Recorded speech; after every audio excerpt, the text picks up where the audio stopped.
eulogized, and the person who will be doing so, doing the honors, is a fellow JP, his daughter, Sister Rose and Virgo, will be eulogizing her father.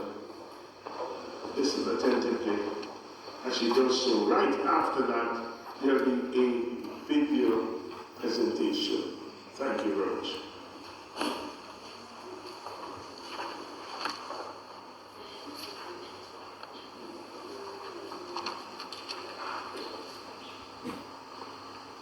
Our pastor,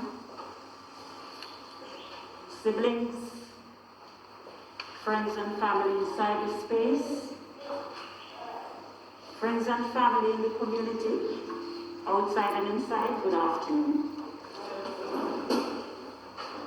It is a sad, very sad moment for me to stand here to present to you the eulogy for the life of Amos Alexander Virgo.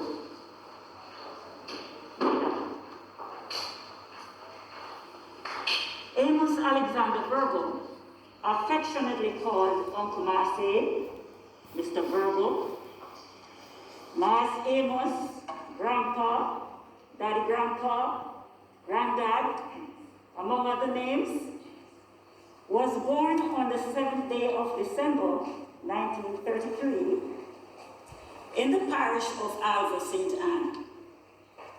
He was the 8th of 12 children born to Mrs. Mabel Virgo, otherwise known as Miss Mammy, and Mr. Reuben Virgo, otherwise known as Papa, with an older brother born to his dad, making a total of 13 children. He attended the St. Boniface School, now called Alva Primary School, where he displayed both the willingness and the ability to excel academically. However, due to the fact that his parents could not afford to continue his educational training was curtailed at a tender age of 16.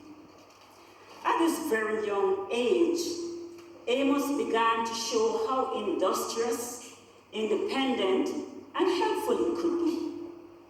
He quickly realized that his parents could not continue his studies and he would have to establish a way of life for himself. Hence, he resorted to the agriculture, poultry rearing, culinary skills, because he was good at the baking, and helping his other siblings to sell supplies at the market. Amos was described by family, neighbors, friends, and associates as ambitious, witty, kind, hardworking, disciplined, family-oriented, and a businessman, among other accolades. In his younger years, he was a frank and outspoken person who wouldn't hesitate to call a spade a spade. And if he was not pleased about something, he would say so. As the young lad started to feel manhood approaching, he decided he needed to test the waters of companionship. That was when he met Carmen Stoner, and together they produced Amos's first beautiful daughter, Barbara. Years later, Amos decided to spread his wings and started to seek employment outside of the agricultural industry. This he was successful with after several persistent attempts. He acquired employment at the Strand Bakery in Kingston, then at the Lou Chung Bakery and the Chuck's Bakery in St. Anne's Bay. He also helped out during busy periods like Easter and Christmas at the bakery in Alva that was run by Mas Lloyd Johnson. Serious family obligations were his hallmark at this landmark era in his life.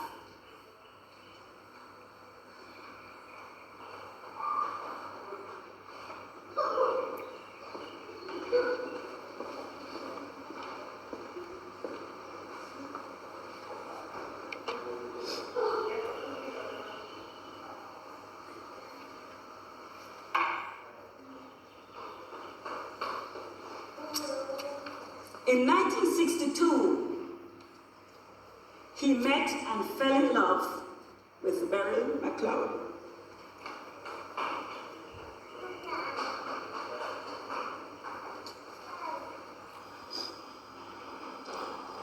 Together, the union produced 8 beautiful children.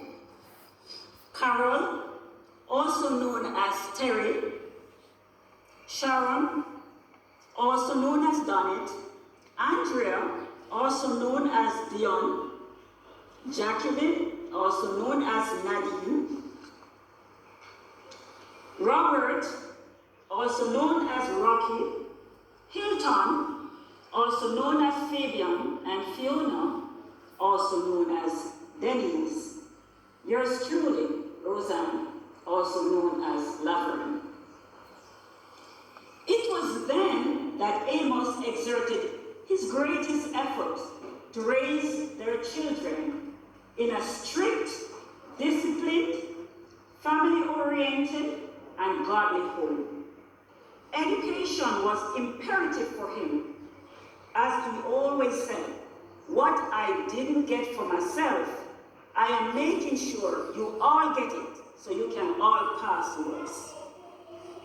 He ensured that all his children attended school regularly and punctually. The family grew to understand and appreciate the humble beginnings and the importance of living within one's means, having respect and manners to all, especially the elderly and those set above us. Amos's lifelong partner, Beryl McLeod, Miss Lynn, passed away on Thursday, January 9, 1992. This was a very difficult period for him and the family. Notwithstanding, he knew he had to continue with the mantle that they both worked so hard for, to ensure all 5 younger children who were then in high school and college remained there. Life as he knew it would no longer be the same, but he was willing to pull on his inner strength to survive. He put his energy into farming and spending time with his children and his grandchildren whenever he got the opportunity to do so. He loved to speak of fond memories with the grandkids. One that distinctly stood out was with Daniel. When Daniel was younger, Daniel always looked forward to Daddy visiting them on the weekend. One weekend, Daddy did not show up, and Daniel did nothing more than steal his bigger brother's phone and went under the bed to call. Why did not come? That always darted a glee in Daddy's eyes every time he related that particular story. Into manhood, the long distances he swam, riding his bicycle from St. Anne's Bay to Brownstown, etc. Yes, Daddy was a very expert swimmer, and he loved to visit the beach. Dad had avid combat skills as well, which also resulted in that flicker of fulfillment in his eyes when he started to narrate one of those stories of the good old days and his self-defense skills. I guess that answers his fondness of watching wrestling and boxing matches. Now for his trademark telephone salutation. It was always a pleasure to call his phone, and for a sure bet, the very pleasant voice would come on the other side with a, "Hello, dear." We will all miss that for sure about him. On occasions, when he may not feel too well in body, he would say, "Boy, a little jump up in there, you know." But Dad aged rather gracefully, if I may say so myself. But as the years went by, it is now evident that they secretly took a toll on him. He was admitted to the St. Anne's Palisades Bay Hospital in January 2020, Dad was rather agitated about staying overnight in such a facility, as it would have been his first time being admitted. He was, however, discharged 4 days later. He spent the next 3.5 weeks in Miami Bay, showing remarkable improvements as he recuperated.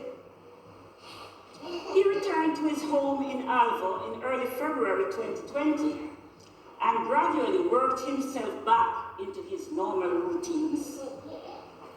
Family members were overjoyed for the positive changes and were in the process of making alternative plans for his living arrangement, but this was not to be.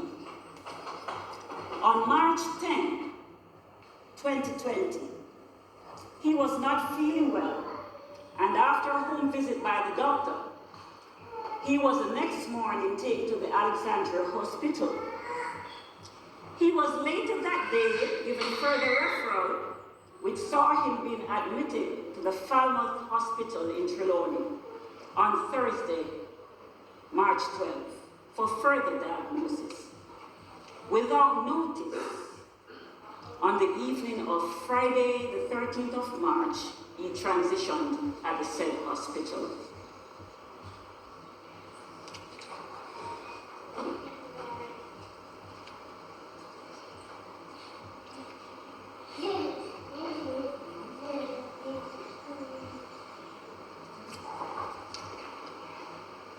Today,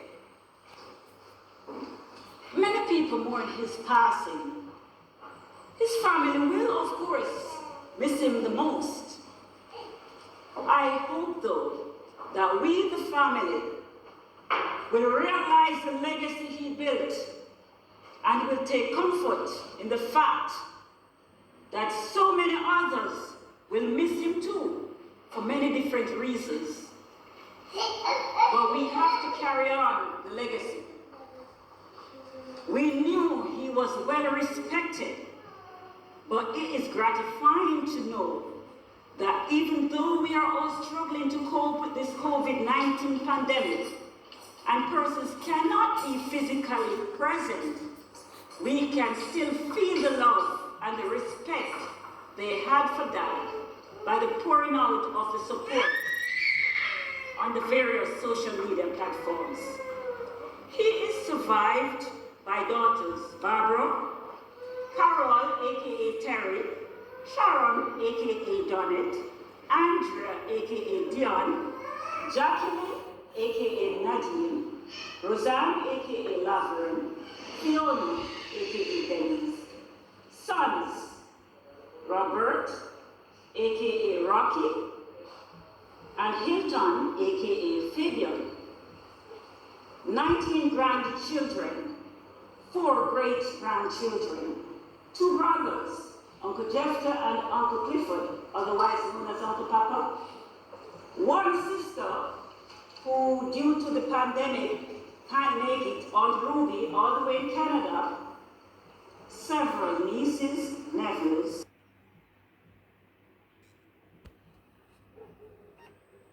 and life perpetual shining.